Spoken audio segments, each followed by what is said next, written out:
Sa ngalan ng Ama at ng Anak at ng Espiritu Santo, Amen. ang pagpapala ng ating Panginoong Hesukristo, ang pag-ibig ng Diyos Ama, at ang makikipagkaisa ng Espiritu Santo naway sumainyong lahat. At sumaiyo rin.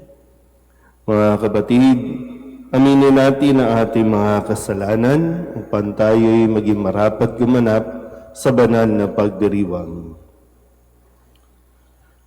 Inaamin ko sa makapangyarihang Diyos at sa inyo mga kapatid na lubha ako nagkasala sa isip, sa salita at sa gawa at sa aking pagkukulang. Kaya isinasamo ko sa mahal na Birheng Maria, sa lahat ng mga anghel at mga banal, at sa inyo mga kapatid, na ako'y ipanalangin sa Panginoong ating Diyos.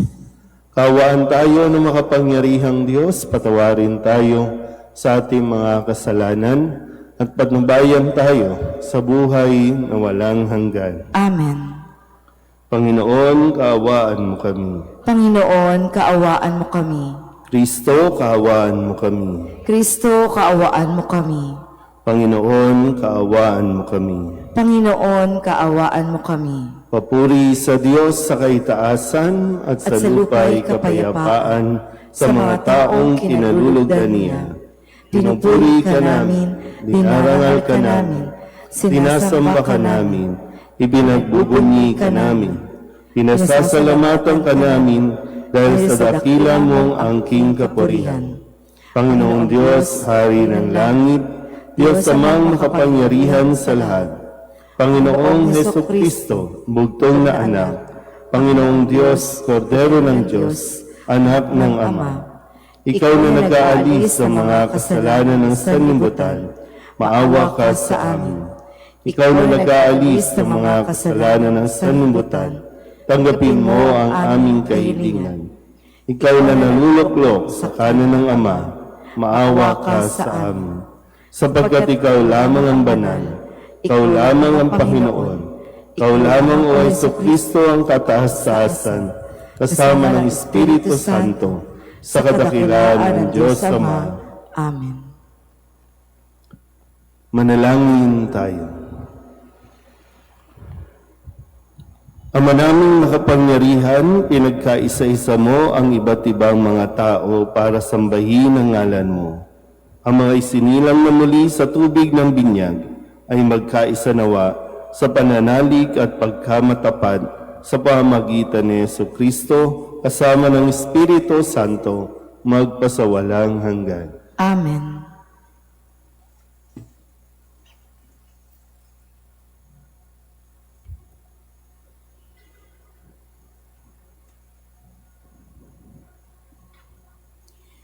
Pagbasa mula sa mga gawa ng mga apostol. Noong mga araw na iyon, samantalang nakahawak ang pinagaling ni na Pedro at Juan sa kanila sa may portiko ni Solomon, patakbong lumapit sa kanila ang mga taong takang-taka sa nangyari.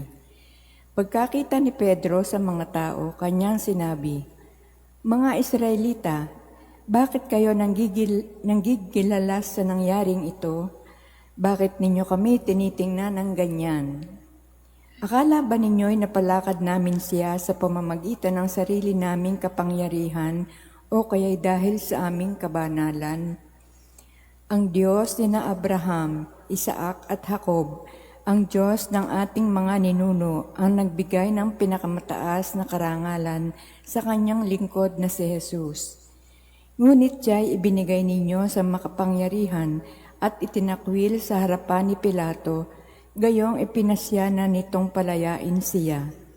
Itinakwil ninyo ang banal at matuwid, at isang mamamatay tao ang hiniling ninyong palayain. Pinatay ninyo ang pinagmumula ng buhay, ngunit siya'y muling binuhay ng Diyos, at saksi kami sa bagay na ito. Ang kapangyarihan ng pangalan ni Jesus ang nagpagaling sa lalaking ito. Nangyari ito dahil sa pananalig sa kanyang pangalan. Ang pananalig kay Jesus ang lubusang nagpagaling sa kanya tulad ng inyong nakikita. At ngayon mga kapatid, Batid kong hindi ninyo nalalaman ang inyong ginawa, gayon din ang inyong mga pinuno. Ngunit sa ginawa ninyo'y natupad ang malaon ng ipinahayag ng Diyos sa pamamagitan ng mga propeta, at ang Kristo'y kailangang magbata. Kaya't magsisi kayo at magbalik loob sa Diyos upang pawiin niya ang inyong mga kasalanan at bigyan kayo ng kaunting panahon ng pamamahinga. At susuguin niya si Jesus, ang Mesiyas na hinirang niya para sa inyo. Siya'y dapat munang manatili sa langit hanggang sa dumating ang panahon ng pagbabago ng lahat ng bagay ayon sa ipinahayag ng Diyos sa pamamagitan ng kanyang mga banal na propeta mula pa noong una. Sinabi ni Moises, ang Panginoong inyong Diyos ay pipili ng isa ninyong kalahi at gagawing propetang tulad ko. Pakinggan ninyo ang lahat ng sasabihin niya sa inyo, at lahat ng hindi makikinig sa propetang yaon ay ihihiwalay sa bayan ng Diyos at lilipulin. Nagpahayag din tungkol sa mga araw na ito ang mga propeta mula kay Samuel at lahat ng sumunod sa kanya. Ang mga pangako ng Diyos sa pamamagitan ng mga propeta ay para sa inyo, at kasali kayo sa tipang ginawa ng Diyos at ng inyong mga ninuno nang kanyang sabihin kay Abraham, pagpapalain ko ang lahat ng angkan sa daigdig sa pamamagitan ng inyong lipi. Kaya't hinirang ng Diyos ang kanyang lingkod, at siya'y unang sinugo sa inyo upang pagpalain kayo at tulungang tumalikod sa inyong masasamang pamumuhay. Ang salita ng Diyos. Salamat sa Diyos. Maningning ang iyong pangalan poon sa sangkalupaan. Maningning ang iyong ngalan poon sa sangkalupaan. Ikaw, O poon, Panginoon namin, laganap sa lupa ang iyong luningning. Ano nga ang tao upang iyong alalahanin, ay ano nga siya sa sukal mong kalingain. Maningning ang iyong ngalan poon sa sangkalupaan. Nilikha mo siya na halos kapantay ng iyong luningning at kadakilaan. Pinamahala mo sa buong daigdig, sa lahat ng bagay, malakit, maliit. Maningning ang iyong ngalan poon sa sangkalupaan.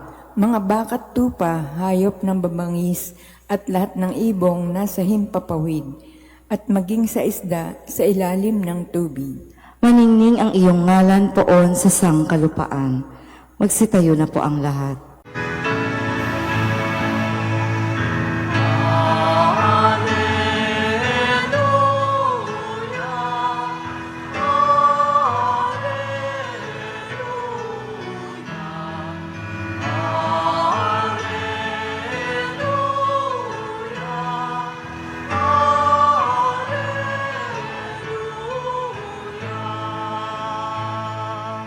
Araw ngayong gawa ng Diyos, magdiwang tayo ng lubos, purihin ang manunubos.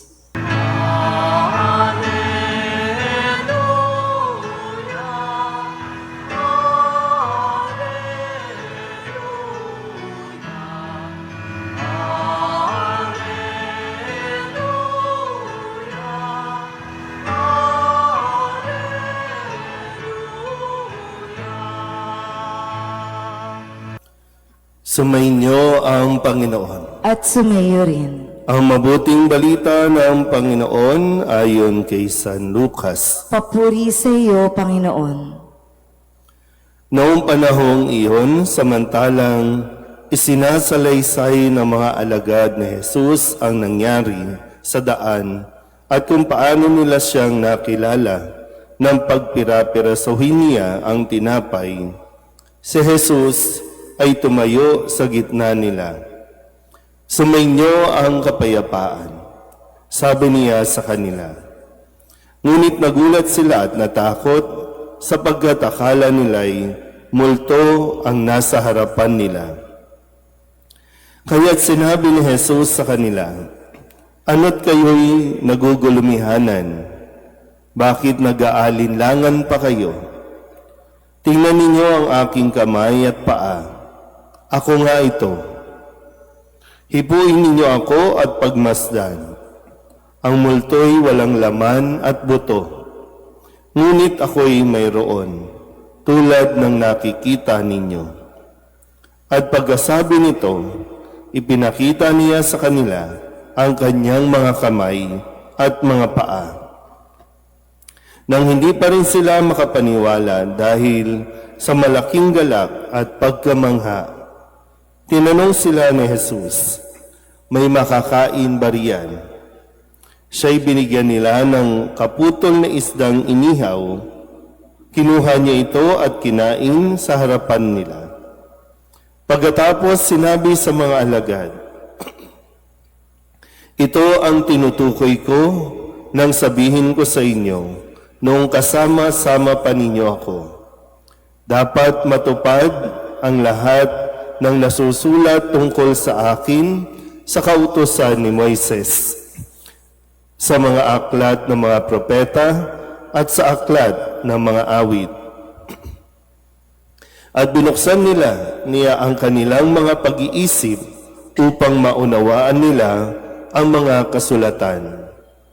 Sinabi niya sa kanila, "Ganito ang nasusulat, kinakailangang magbata ng hirap at mamatay ang Mesiyas at muling mabuhay sa ikatlong araw. Sa kanyang pangalan, ang pagsisisi at kapatawaran ng mga kasalanan ay dapat ipangaral sa lahat ng bansa, magmula sa Jerusalem. Kayo ang mga saksi sa mga bagay na ito." Ang mabuting balita ng Panginoon. Pinupuri ka namin, Panginoong Hesukristo. Isang mapagpalang umaga po sa inyong lahat. Ngayon po ay Huwebes, sa 8 araw na pagdiriwang ng Pasko ng Pagkabuhay. At muli, ang tawag sa atin ay mga Easter people, no? Mga mamamayan ng Pasko ng muling pagkabuhay. At muli, inaasahan sa atin na hindi lang tayo nagdiwang, hindi lang natin inalala ang mga pangyayari na naganap noon, kundi ang paanyaya sa atin ay maisabuhay natin ang diwa ng Pasko ng Pagkabuhay. Sa unang pagbasa, sa pagpapatuloy natin mula sa mga gawa ng mga apostol, makikita natin dito na sila po ay mas confident, mas malakas na ang loob, mas matapang na ipahayag. Kung noon, nung si Kristo ay hulihin, silang lahat ay nagsipagtago, nagsipagtakas, pero ngayon sila po ay lantaran ng nagsasalita sa pangalan ni Jesus. At sila'y nakakapagpagaling na rin ng mga may sakit, at lalo tigit yung pangaral na ibinilin ni Kristo na sa kanyang pangalan, ang pagsisisi at ang kapatawaran ay dapat na ipangaral sa mga tao. At isa po sa ating ebanghelyo na kailangan natin nawa taglayin, kung talagang bukal sa ating puso't isipan o handa tayong tanggapin na si Kristo ay muling nabuhay, tayo rin nawa ay magkaroon ng ipinapakita ni Kristo sa Ebanghelyo. At ano yan? Tingnan niyo po, si Kristo matapos na iwanan ng mga alagad, ipagkanulo, ikaila, at iwan ng marami. Pero ngayon, siya ay mismong nagpakita sa kanila at ang kanyang unang bati ay, "Sumainyo ang kapayapaan." Na pagpapakita ng isang tunay na malakas, tunay na matapang, yung haharapin mo ang mga taong nakasakit sa iyo, haharapin mo ang mga taong, sabihin natin, sabi ko kanina, nagkanulo at nang iwan sa iyo. O pwedeng sa lahat ng pagkakataon na kay Kristo yung para bang karapatan na magalit, karapatan na manumbat, karapatan na manising, pero hindi na ito ginawa ni Jesus. Kundi ang kanyang pagpapakita sa kanila, ang hatid niya ay kapayapaan. Nang sa ganon, mapalaya na rin ang mga alagad sa kanila pong mga nararamdaman na pagsisisi. Kasi yung guilt nila, no? Kaya nga sila ay nagkukulong, nagtatago, bukod sa kanilang takot na nararamdaman, yung guilt din na iniwan nila sa Jesus. Pero muli, no? Ang ipinakita ni Jesus, nawa ay taglayin din natin. Yung nawa, isang araw, handa na rin tayong harapin ang mga taong nakasakit sa atin.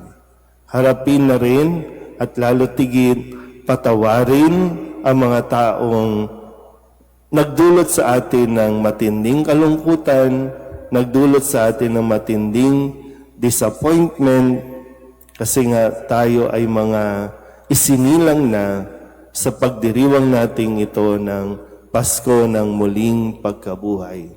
Ito rin nawa ay yung hingi natin kay Kristo, no? Yung biyaya na mas maging matapang tayo, mas maging malakas tayo. Baka minsan ilang taon na nating daladala ang mga bagay na ito, ilang taon nating daladala yung mga paninisi natin sa mga tao.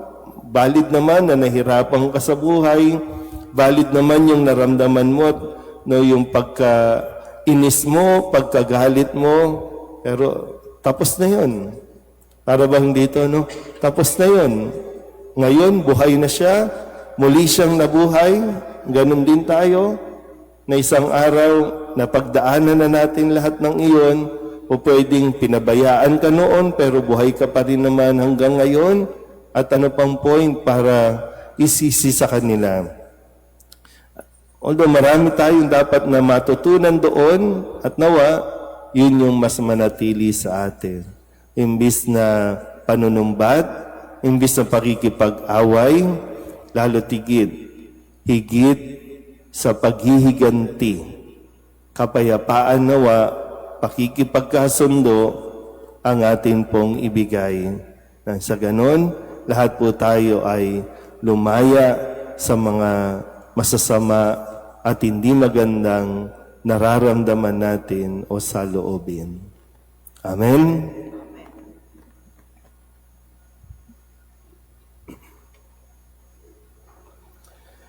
Inihahayag ng karunungan ng banal na kasulatan ang plano ng Diyos para sa atin. Sa ating paglalakbay kasama ni Kristo, idalangin natin na sa bawat araw, higit na maging maliwanag ang kanyang daan ng buhay. Ang ating pong itutugon, Panginoon, dinggin mo ang aming panalangin. Panginoon, dinggin mo ang aming panalangin. Bilang isang simbahan, naway maging tapat kami sa pagpapahayag sa ebanghelyo ng pagsisisi at pagpapatawad.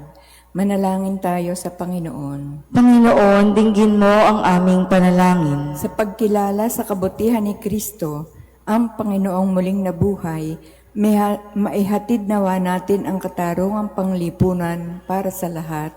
Manalangin tayo sa Panginoon. Panginoon, dinggin mo ang aming panalangin. Ang banal na kasulatan naway makapagbigay ng kaliwanagan sa mga nasa kadiliman ng kasalanan at kawalan ng pag-asa.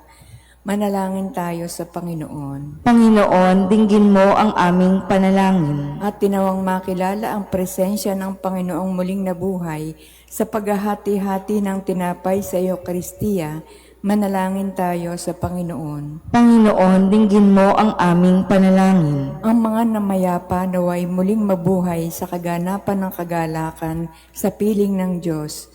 Manalangin tayo sa Panginoon. Panginoon, dinggin mo ang aming panalangin.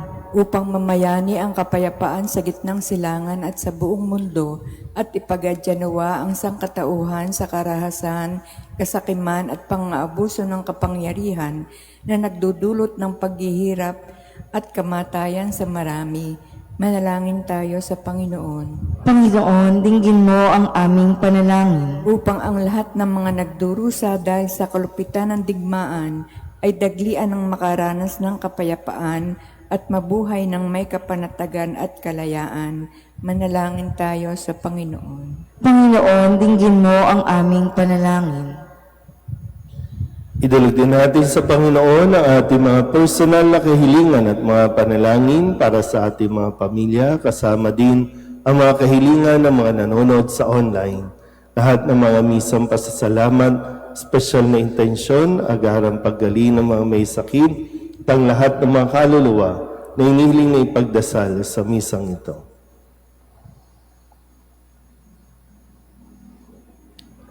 Ang lahat ng ito inihiling namin sa ngalan ni Kristong aming Panginoon. Amen. Handog namin sa iyo, Ama, ang tinapay at alak na ito. Handog ng bayang umaasa, sumasamba't nagmamahal sa iyo. Handog namin sa iyo, Ama, ang tinapay at alak na ito. Handog ng bayang umaasa, sumasamba't nagmamahal sa iyo. Manalangin kayo mga kapatid upang paghahain natin ay kalugdan ng Diyos Amang makapangyarihan. Tanggapin nawa ng Panginoon itong paghahain sa iyong mga kamay, sa kapurihan niya at karangalan, sa ating kapakinabangan at sa buong sambayanan niyang banal. Ama naming lumikha, kalugdan mo at tanggapin ang aming mga alay na ngayoy inihahain para sa mga hinirang upang ang mga niloob mong mabinyagan ay magkamit ng iyong tulong ngayon at kailanman sa pamamagitan ni Jesucristo magpasawalang hanggan. Amen. Sumainyo ang Panginoon. At sumayo rin, Itaas sa Diyos ang inyong puso at diwa. itinaas na namin sa Panginoon. Pasalamatan natin ang Panginoong ating Diyos. Marapat na siya ay pasalamatan. Ama naming makapangyarihan, tunay ngang marapat na ikaw ay aming pasalamatan, lalo ngayong ipinagdiriwang ang paghahain ng Mesiyas, ang maamong tupa na tumubos sa aming lahat. Ang iyong anak na minamahal ay naghain ng sarili niyang buhay. Siya ang tupang maamong umako sa kaparusahan upang mapatawad ang kasalanan ng sanlibutan. Sa pagkamatay niya sa banal na krus, ang kamatayan namin ay kanyang nilupig. Sa pagkabuhay niya bilang manunubos, pag-asa at pagkabuhay ay aming nakamit. Kaya kaysa ng mga anghel na nagsisiawin ng papuri sa iyo, na walang humpay sa kalangitan, kami nagbubunyi sa iyong kadakilaan.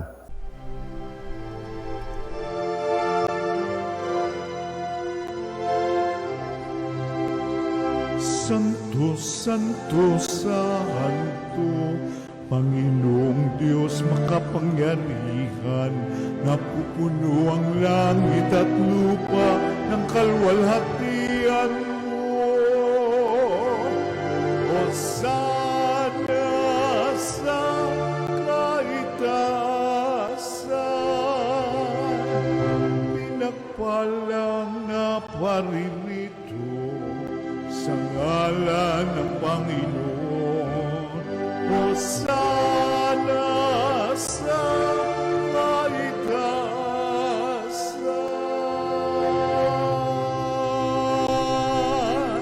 Ama naming banal, ikaw ang bukal ng tanang kabanalan. Kaya't sa pamamagitan ng iyong Espiritu, gawin mong banal ang kaloob na ito upang para sa aming maging katawan at dugo ng aming Panginoong Hesu Kristo.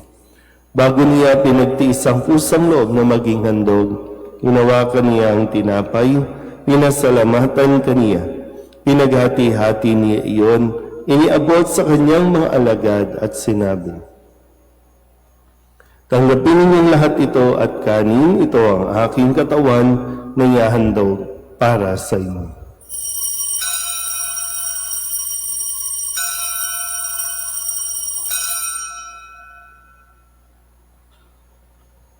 Gayun din naman nang matapos ang hapunan, hinawakan niya ang kalis, muli kaniyang pinasalamatan. Iniabot niya ang kalis sa kanyang mga alagad at sinabi, "Tanggapin ninyong lahat ito at inumin. Ito ang kalis ng aking dugo, ng bago at walang hanggang tipan. Ang aking dugo na ibubuhos para sa inyo at para sa lahat sa ikapagpapatawad ng mga kasalanan. Gawin ninyo ito sa pag-alaala sa akin."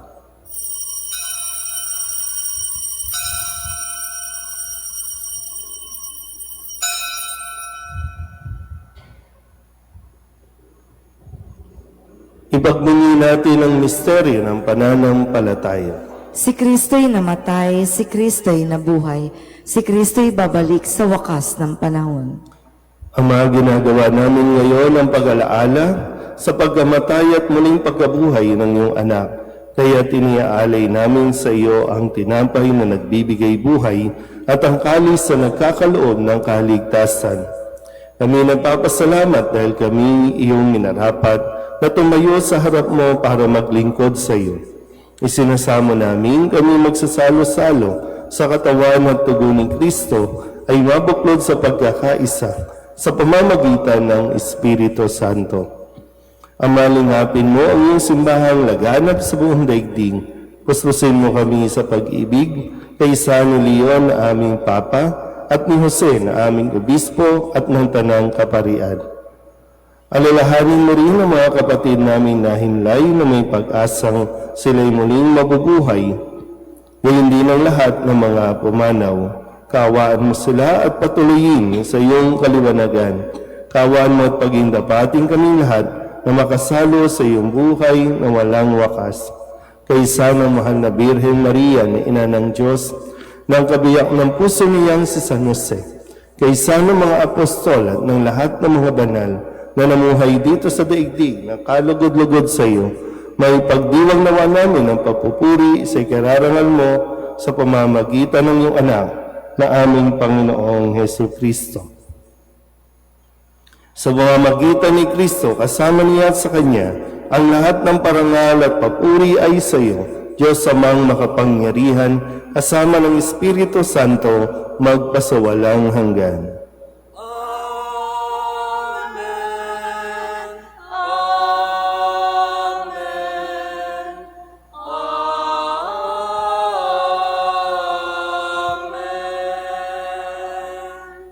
Sa tagubilin ng manakagagaling na utos at turo ni Jesus sa Panginoon natin at Diyos, ipahayag natin ang lakas loob.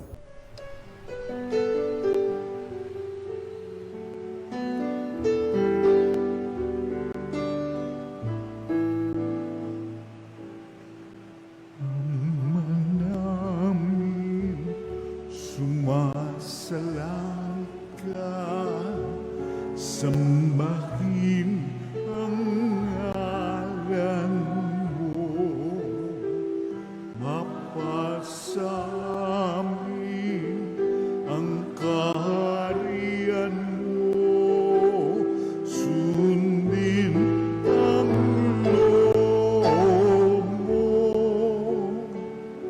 dito sa lupa para nang sa langit. Bigyan mo po kami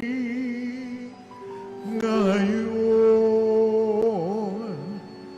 ng aming kakanin sa araw-araw at patawarin mo kami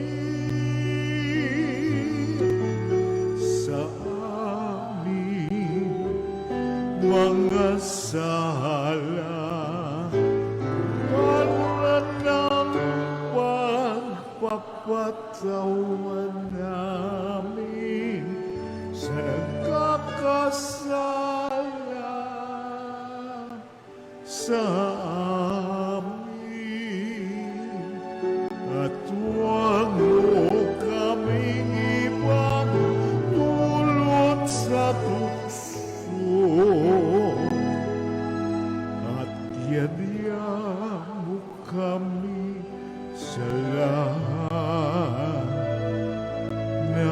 Hinihiling namin kami iadya sa lahat ng masama, pagkalooban ng kapayapaan araw-araw, iligtas sa kasalanan at ilayo sa lahat ng kapahamakan, samantalang aming pinananabikan ang dakilang araw ng pagpapahayag ng tagapagligtas namin sa Heso Kristo.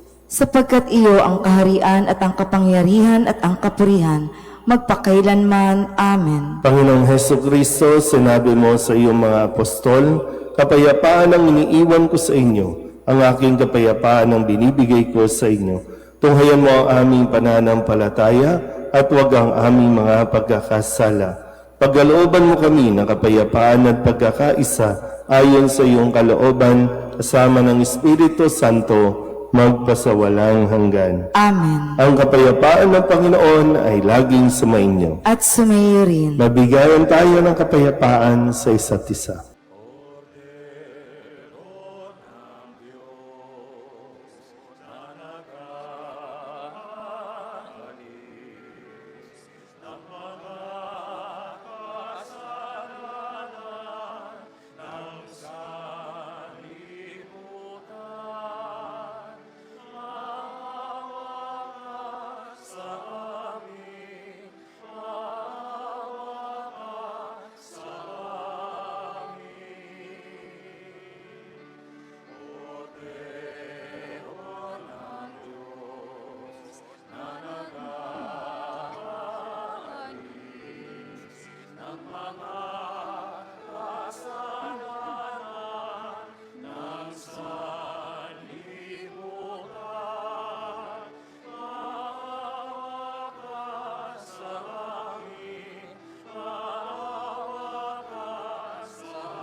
Ito ang kordero ng Diyos.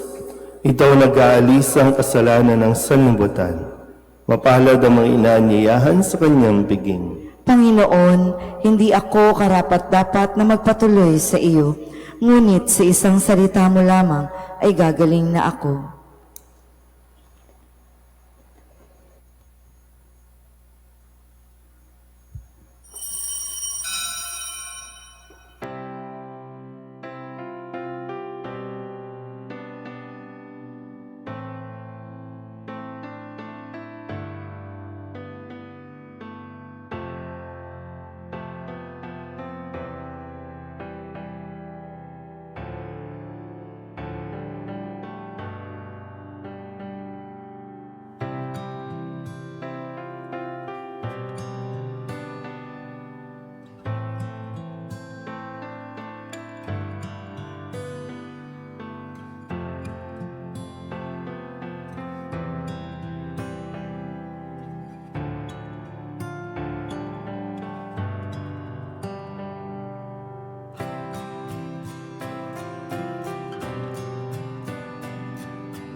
Manalangin tayo.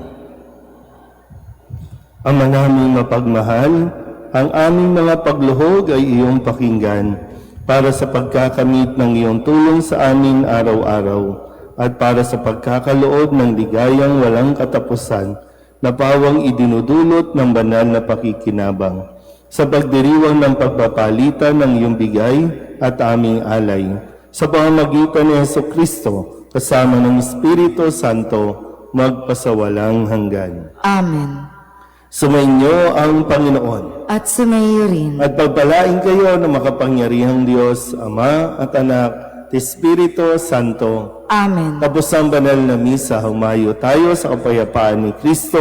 Alleluia, Alleluia. Salamat sa Diyos. Alleluia, Alleluia.